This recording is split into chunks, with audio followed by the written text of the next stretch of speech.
Hello, my name is Hayley, and for this mini lesson I'm going to be teaching you about co-regulation and negotiation.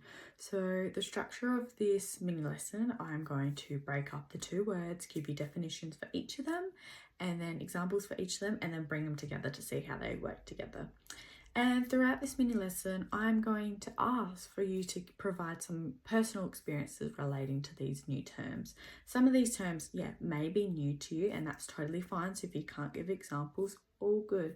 It means that when you learn about these terms, then you can apply the terms in your field of work in the future. Let's just focus on co-regulation. I have one question on the screen here. And I want you to take a moment to think about what co-regulation might mean. So, what is co-regulation, you ask? According to Marchett, co-regulation is when support is given by someone to assist a young person in learning better ways to regulate their emotions.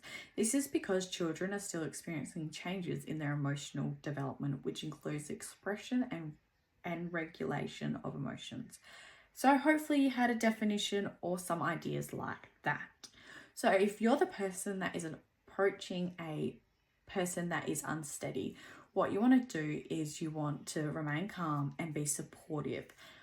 Co-regulation depends on you being regulated. So you need to make sure your emotions are set in stone and you feel like you are going to be okay to regulate this unsteady person. You want to be modeling the correct behaviors and strategies to help this student regulate their emotions.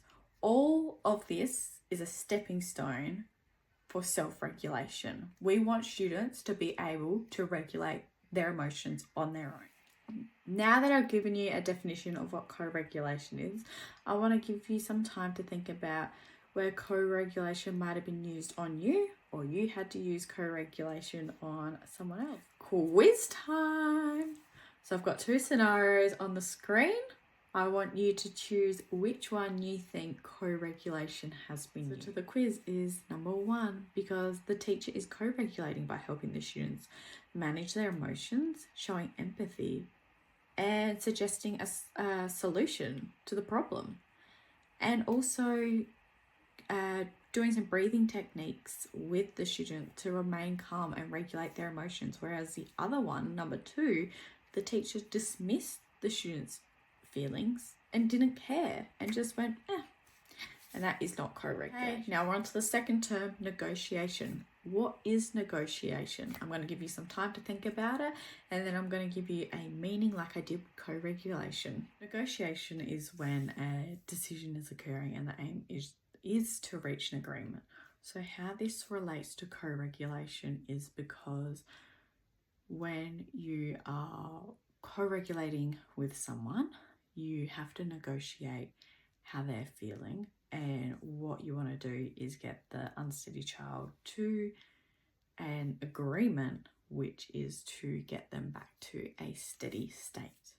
Co-regulation and negotiation is a good thing to incorporate into classroom management, because co-regulation is the starting point for kids to self-regulate, and for kids to then be able to self-regulate, they're going to be able to learn better because they're able to think for themselves on what is going to benefit them in their learning.